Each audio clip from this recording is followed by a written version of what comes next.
시청자 여러분, 그동안 안녕하셨습니까? 생활신학의 송창호입니다. 지난 3회에 걸쳐서 우리는 우리 삼육대학교 신학과의 우리 재혜종 목사님을 모시고 계시와 영감의 이해라는 총 주제 아래서 계시, 그다음에 영감, 그다음에 또 선지자의 기여도 이런 쪽으로 이렇게 주로 이렇게 3시간을 말씀을 나누어 왔습니다. 오늘은 이제 그 마지막 시간이 되겠는데요.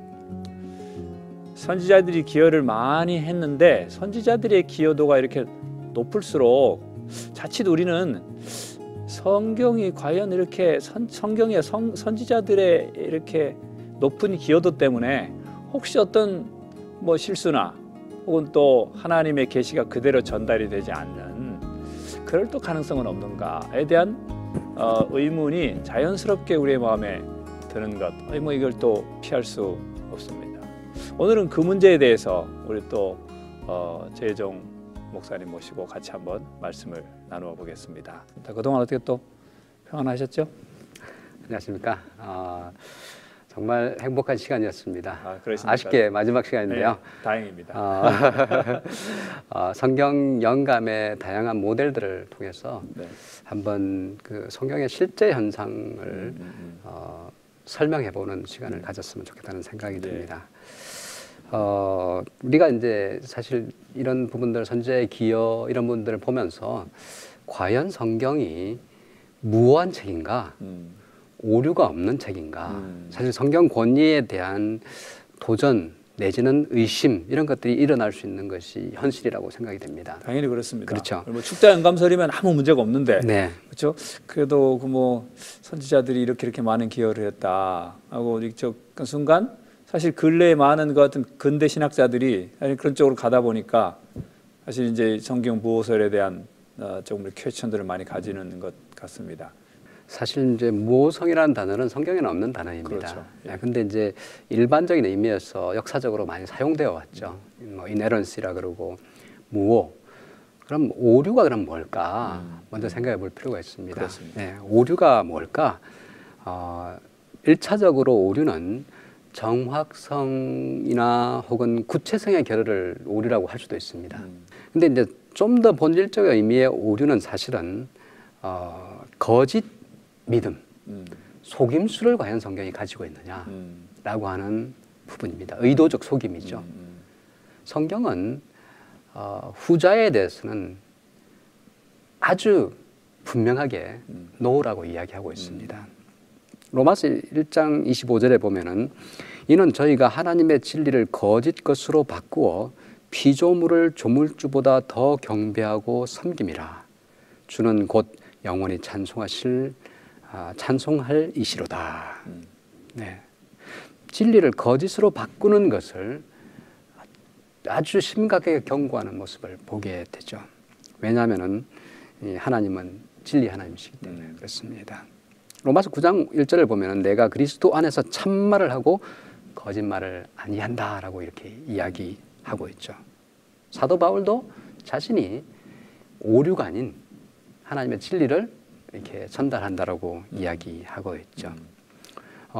성경에 대해서는 이제 일반적으로 두 접근이 있습니다. 사실은 진리로부터 떠나는 것을 이제 오류라 할 수 있는데, 창조라든지 구원이라든지 하나님이 누구인지라든지 그리스도의 신성이라든지 이런 것들을 잘못 가르치는 것, 사람들을 잘못 인도한다면 그것은 오류이죠, 당연히.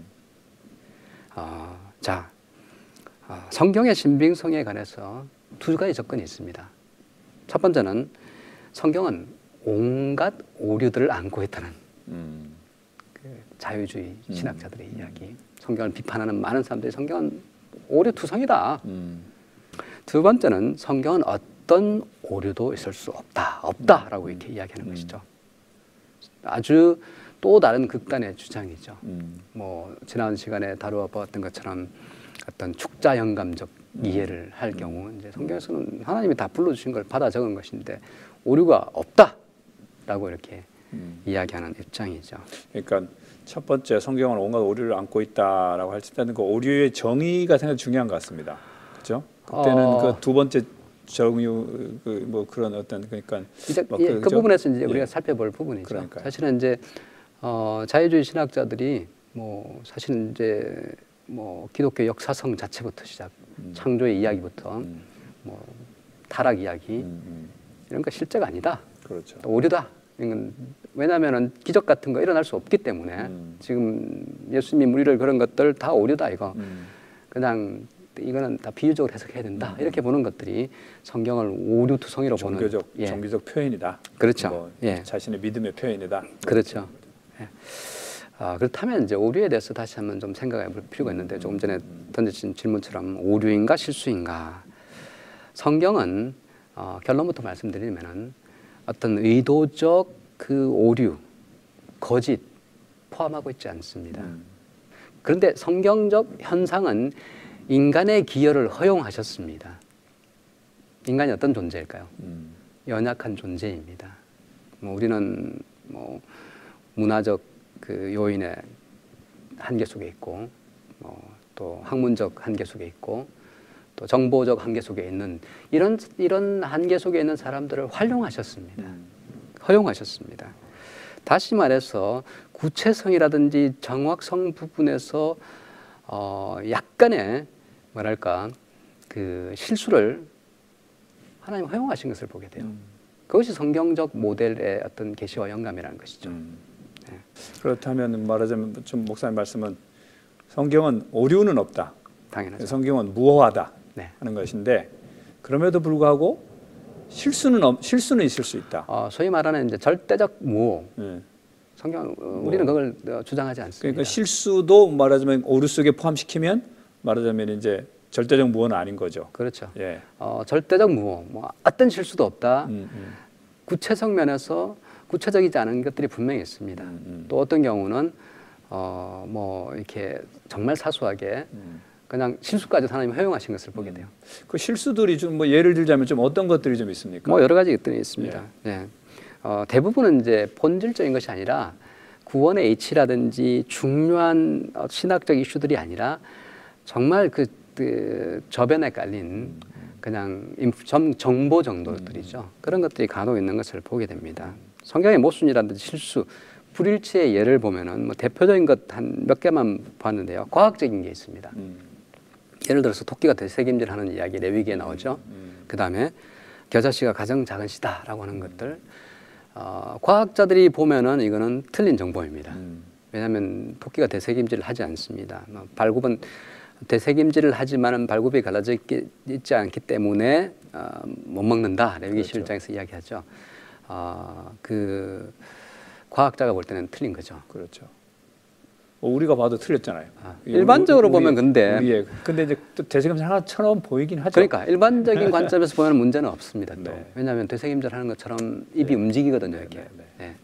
근데 이제 그 언어가 사실은 히브리 표현이 과연 그런 소라든지 그 책임질 하는 동물이 하는 것과 똑같은 표현을 썼는지 뭐 상관없어요. 어쨌거나 왜냐하면 일반적 관점에서는 문제가 없을 수 있는데 과학적 관점에서는 실수다라고 볼 수도 있거든요. 인용 실수 같은 경우는 어떻게 보면은 상당히 중요한 부분이라고 할 수 있습니다. 왜냐하면 이건 단순히 그냥 필사자의 실수, 뭐 사본을 뺏기는 사람들의 실수라고 보기에는 너무 현저한 어떤 차이가 있거든요. 예를 들어서 뭐 마태복음이 스가랴를 인용하면서 예레미야로 이야기하고 있습니다. 마태복음 29장에서. 그다음에 마가복음 1장에서는 1장 2절에서는 말라기의 글을 인용하면서 이사야라고 말하고 있습니다. 네. 사실 이거는 이제 그 성경 기록자가 약간 착각하고 했을 수도 있다는 사실이죠. 근데 그 자체가 중요하진 않아요. 왜냐하면 그것이 있다는 것이 중요하기 때문에. 그리고 그것이 가지고 있는 메시지가 중요하기 때문에. 근데 성경 현상은 그것을 허용했다는 것이죠.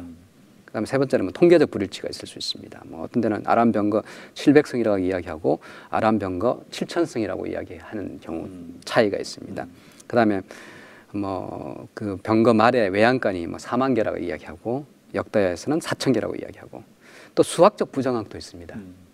보면은 바다의 직경이 10규빗이에요.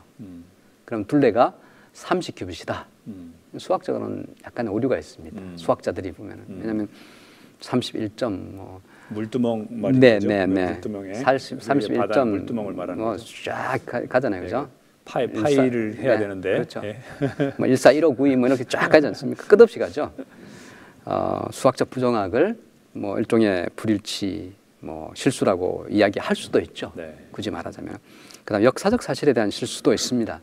마가복음 2장에서 보면 다윗에게 성소의 떡을 준 사람을 아비아달이라고 하는데 상에서는 사무엘상에서는 아히멜렉이라고 말하고 있습니다. 그럼 누가 맞는 거냐? 그러나 중요하잖아요. 다윗이 떡을 성소에서 먹었다는 게 중요하지. 누가 주었냐는 정말 이렇게 사이드 이슈, 마이너 이슈라는 것이죠. 예. 그다음에 뭐 여호야긴의 나이가 뭐 또 불일치하는 거, 기타 여러 불일치 중에서 다윗이 7번째 아들이다 그러기도 하고 8번째 아들이라고 한 거, 관점의 차이일 수도 있겠지만은 어쨌거나 실수일 수 있습니다. 근데 이것이 성경의 현상입니다. 그러면 그 실수의 원인이 뭘까요? 상당히 우리가 좀 궁금한 내용입니다. 그렇죠? 네. 왜 사실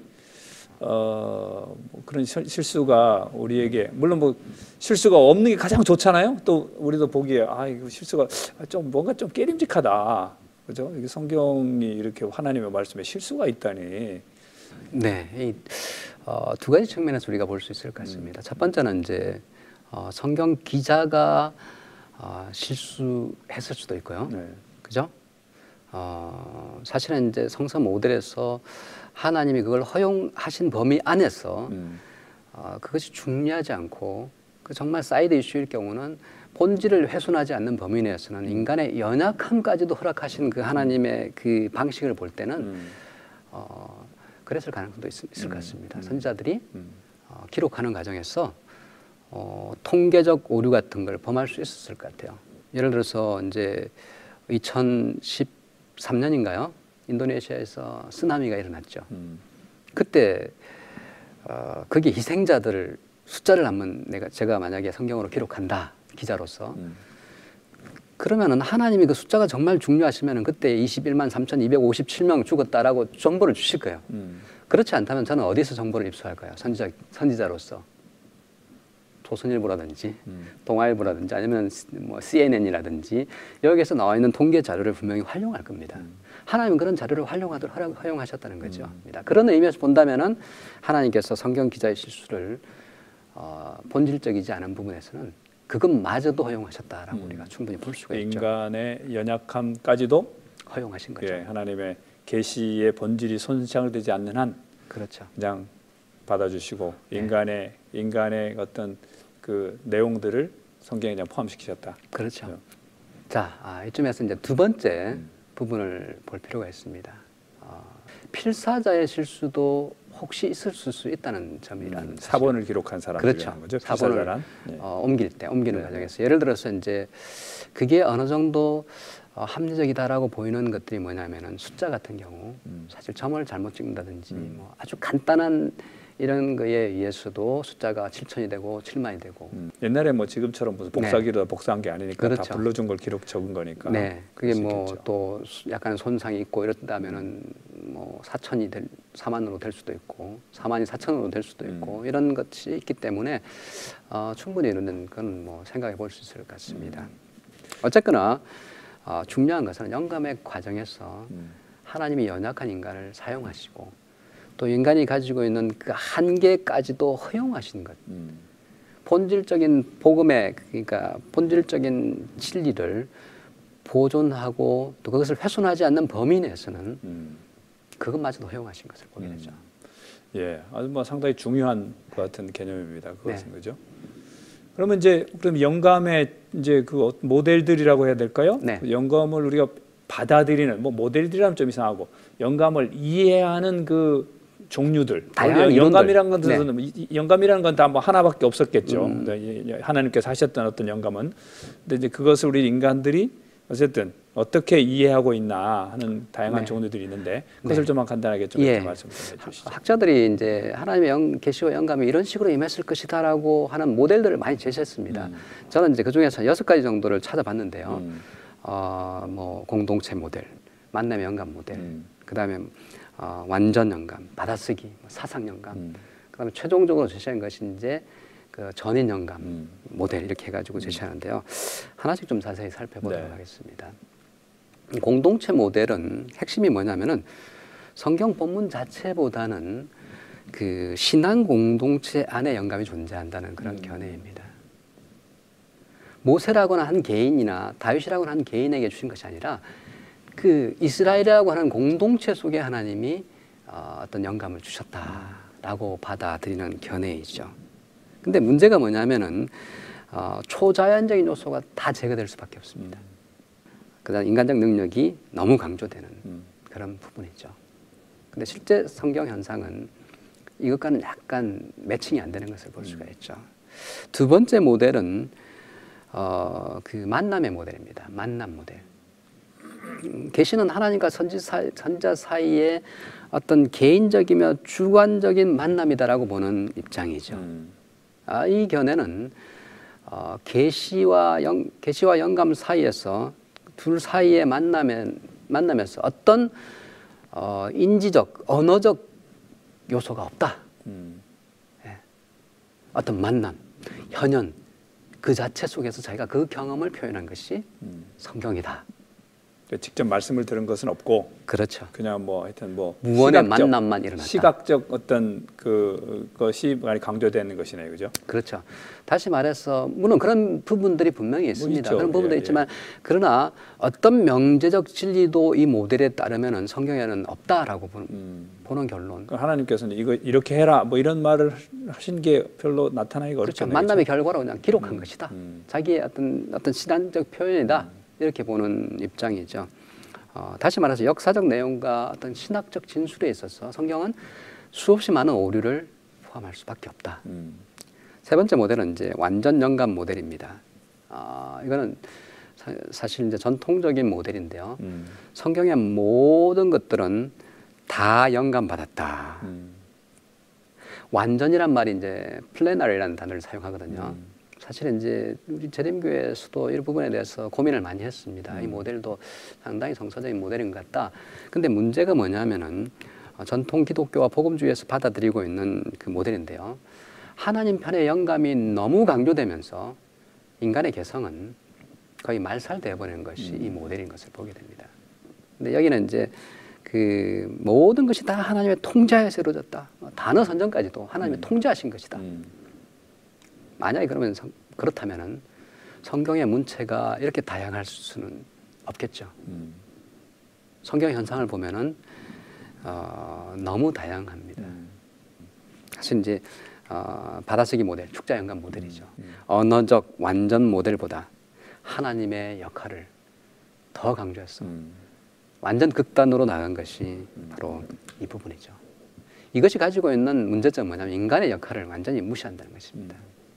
인간은 결국 뭡니까? 이 모델에 따르면은 그냥 펜촉에 불과한 거죠.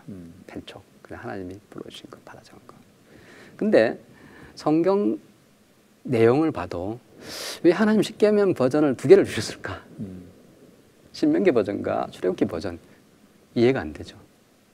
이걸 이제 타자수 이론이라고까지도 하는데요. 단어들을 초자연적으로 기록하는 동안 선지자들은 타자만 쳤구나. 네, 그죠? 정치적 활동도 멈추었다. 이렇게 보는 견해죠. 근본주의적 입장입니다. 성경의 다양한 양식과 문체들이 이 모델과는 차이가 있기 때문에 그렇습니다. 다섯 번째는 가장 매력적인 모델입니다. 지금까지 있던 것 중에서는 사상 영감 모델이죠. 성경 기자의 사상에 뭐가 임했다, 영감이 임했다는 그런 입장이고, 그러다 보니까 기자가 자신의 개성에 따라서 단어를 표현하고 문장을 표현하고 구성하고 모든 것들을 가질 수 있는 자유를 가지고 있는 것. 사실 성경의 모델과 상당한 부분에서 일치하는 그렇죠. 모델입니다. 틀림없습니다.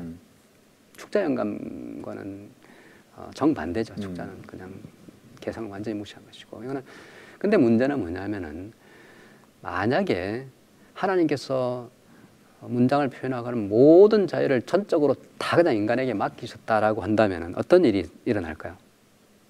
사상만 우리는 계속 살펴야 됩니다. 문장 이면에, 단어 이면에 하나님께서 보여주는 사상이 과연 뭘까? 거기에만 우리의 모든 감신이 집중된다면 결국은 성경 문장과 성경이 이야기하고 있는 내용 그것을 주석하고 하는 것들은 아무 의미가 없는 것을 보게 되죠. 왜냐하면 그 단어 하나하나를 하나님께 주신 것이 아니니까. 헬라어 히브리어 연구하는 학자들은 다 손 놔야 되겠습니다. 그렇죠. 성서신학 의미가 없어져 버립니다. 아마 조직신학이 대세가 되지 않을까. 왜냐하면은 전반적인 그 맥락 속에서 어떤 그렇습니다. 사상이 있는가 예, 찾는 것, 맞습니다. 그 탐구가 아마 가장 인기를 끌지 않을까.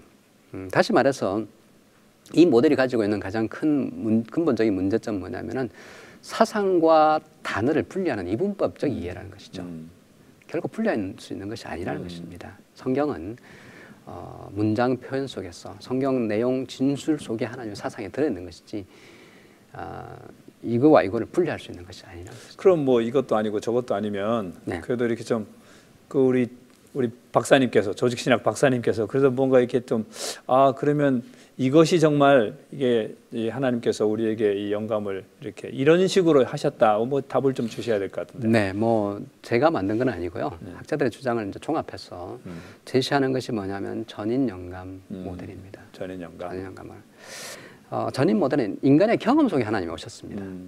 그리고 대화하셨어요.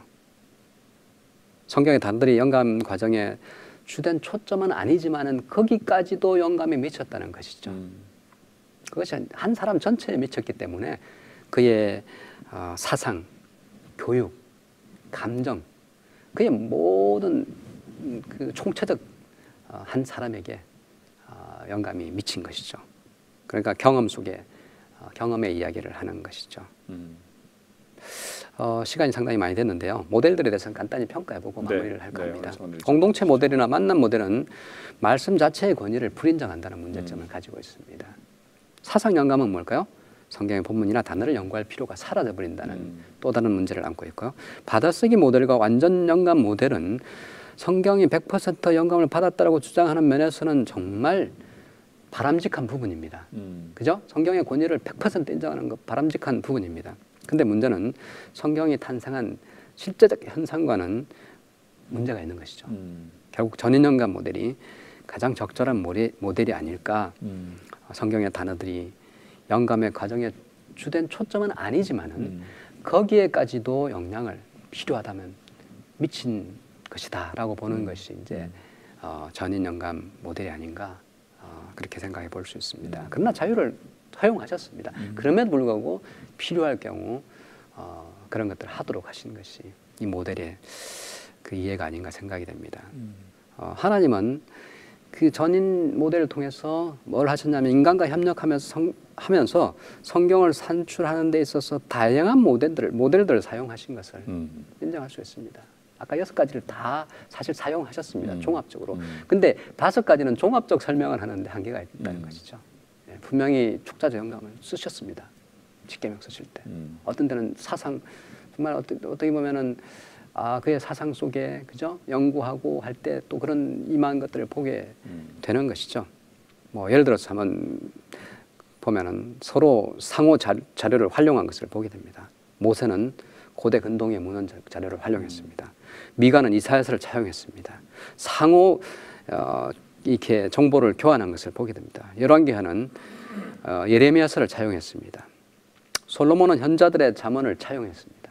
마태와 누가는 마가의 자료를 활용했습니다. 요한은 헬라의 그 철학적 용어인 로고스를 가지고 예수님을 설명했습니다. 바울은 헬라 여러 시인들과 철학자들을 그들의 표현들을 차용해서 자기의 그 서신들을 기록한 것을 보게 되죠. 그럼에도 불구하고 하나님은 이런 정말 전 과정 속에 깊이 개입하시고 또 성령의 감동하심이 이 말씀 속에 그대로 다 표현된 것이라고 할 수 있습니다. 그래서 모든 성경은 하나님의 감동으로 되었다. 오직 성령의 감동하심으로 이 말씀이 나왔다라고 성경은 주장하게 되죠. 성경을 기록하고 또 지금까지 보존하신 데한 하나님의 섭리가 아닌가.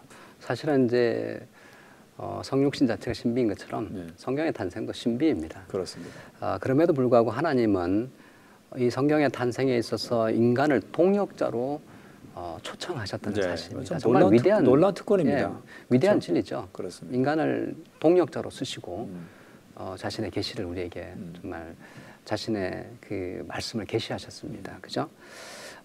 성경에 오류가 과연 있을 수 있을까? 본질적으로 불가능합니다.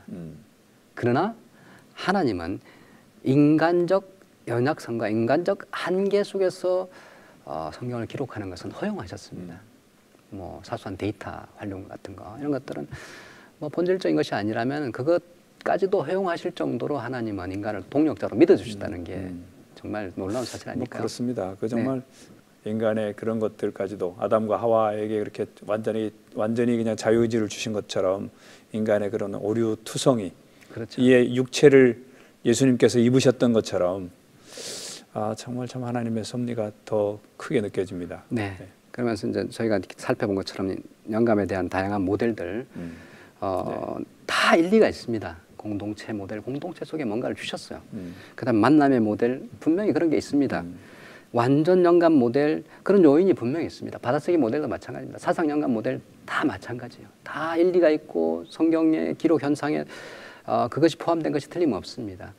그러나 완벽한 모델은 못 되는 것 같아요.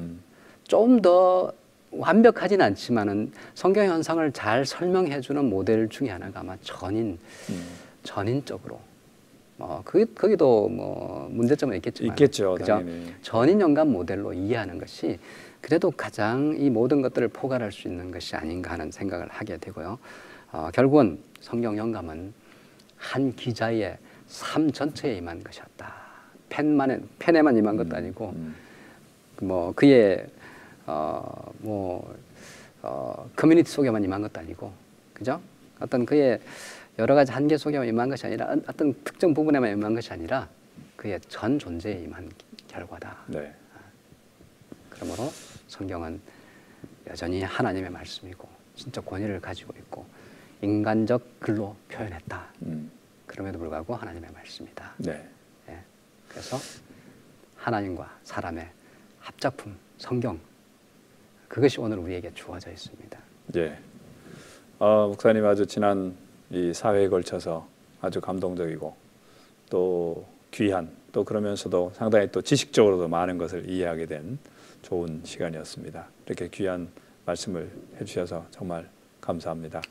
앞으로도 또 후학들을 양성하시고 또 우리 전 기독교에 좋은 영향들을 많이 끼치시기를 주님의 이름으로 축원합니다. 감사합니다. 예, 지금까지 삼육대학교 신학과 교수이시고 또 조직신학 박사이신 우리 재혜종 목사님을 모시고 성경의 계시 또 영감들에 대한 내용들을 사회에 걸쳐서 말씀을 나누었습니다. 우리 이것을 들으면서 하나님의 말씀이 우리의 손에 지금까지 전달되기까지 정말 놀랍고 신비한 같은 일들이 정말 많이 있었고 여전히 우리 속에서 이런 신비한 능력이 일어나고 있음에 하나님께 감사를 드리지 않을 수 없습니다. 하나님의 계시가 우리가 아무 오류 없이 현재 우리의 손에 있다는 것 자체가 정말 기적이고, 특별히 인간의 개성을 그대로 이렇게 무시하지 않으시고 그것까지도 수용하신 하나님의 귀한 섭리를 생각해 볼 때 하나님의 사랑이 성경 그 자체를 통해서도 우리에게 크게 다가옵니다. 우리에게 이 귀한 성경을 주신 하나님을 찬양하면서 이제 이 사회에 걸친 이 시간을 마치려고 합니다. 하나님의 크신 은혜가 우리 모든 시청자 여러분들 가정에 풍성하길 기도하면서 또 오늘 주셨던 많은 말씀들처럼 하나님의 영감으로 된 이 귀한 성경 말씀을 우리의 삶 속에 더 많이 읽고 적용함으로써 하나님께서 말씀에 약속하신 놀라운 복을 더 풍성히 받으시는 모든 시청자분들 되시기를 진심으로 간절히 기도합니다. 여러분 감사합니다. 또 다음에 뵙겠습니다.